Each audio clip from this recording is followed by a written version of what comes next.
The Formula One development race is as relentless as ever in 2019, and already we are seeing it making a difference at the front of the grid, where Mercedes in particular is bringing perhaps more updates than we would expect to see in this early flyaway part of the season. But I've got our two great technical minds, Giorgio Piola and Jake Boxall-Legge, on the sofas together for once, and we're going to discuss how Mercedes v Ferrari is shaping up so far. Giorgio, great to have you in our studio for once. Thank you. It's been a very interesting start to the season with Mercedes and Ferrari seemingly swapping the advantage over the first few races. How do you assess what you've seen in the pit lane of the two cars so far from a technical standpoint? Ferrari has to cope with reliability problem that we saw very well in Bahrain, that was quite dominant on the track, but they suffer a lot of reliability. So they concentrate maybe even too much on this aspect. They had to make a new electronic control unit for the injector to cope with the problem they had Leclerc during the race. And the car, to me, looks in Shanghai with no evolution, visible evolution, no new front wing, no. They tried two different rear wing, but that may be also to try the low drag rear wing for Baku, because it happened very often that on Friday you do this. While the answer for Mercedes was really surprising, because already at the start of the season they was able to build two cars in parallel. Now at the third race they came with a new front wing, and most of it that was very difficult to notice, but at the end it was a new engine cover, especially in the back, much lower, so improving the efficiency of the rear wing of the back of the car. So quite a big change, because they have to produce a new bodywork in the back of the car.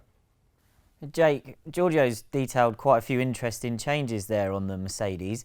Is that quite a lot for just 3 races into the season? We'd kind of got used to the teams almost waiting until the European season for the big updates, but Mercedes, as we saw, huge update in testing, and then many more interesting things for Giorgio to take pictures of in the pit lane at the first few races. Is that a bit of a surprise? It is and it isn't. I think the last few years Mercedes has worked on a sort of marginal gains basis. So over the season they'll bring little bits and pieces. They'll bring some larger updates. So last year one came in Spain, one came in Belgium, but every now and again they sort of like bring tiny little bits, and it just builds the performance of the car up. They're just slowly working away at it. Ferrari seem to be operating on a different basis. They seem to be hedging all their bets on Spain. Because we haven't really, as Giorgio says, we haven't really seen anything yet from them, aerodynamically at least. Everything they've improved has been sort of under the skin. So it's quite an interesting way to see two Goliath teams operating on completely different, philosophies really with their developments. So it'll be interesting to see that sort of continue. Is that what you would expect, Giorgio? Do you think that we will see the big upgrades come for Ferrari maybe at the Spanish Grand Prix? Usually this is the tradition. The Spanish Grand Prix is the one that makes me stay for 3 nights without sleeping, because everybody brings also Red Bull, I believe, that will bring a lot of stuff for Spain.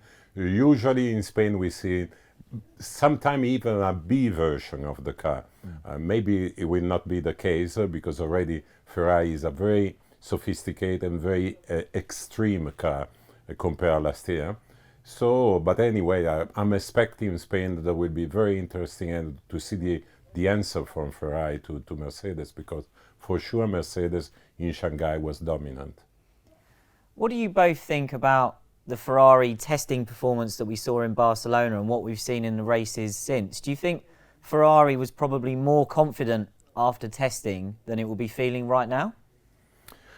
I believe Ferrari made a very extreme car, but with a very little window of setup, and it goes very well on the smooth circuit, so it went well in Barcelona.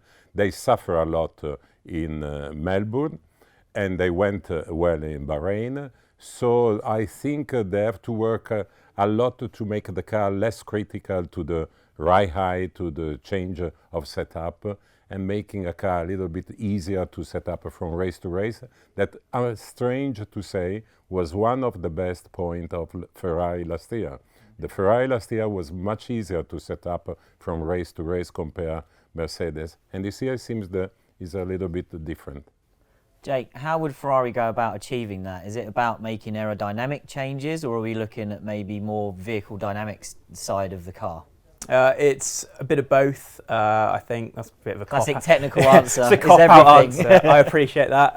But it's kind of the philosophy of the car you develop. And so when you're starting out, you listen to your drivers and work out what they want from the car. So they could say the 2018's car, you know, perhaps it rolled too much in the corners or something like that. And the vehicle dynamicists will go away. They'll set up what they want from the suspension kinematics, pass that on to the suspension team who go and design, you know, the suspension components based on that.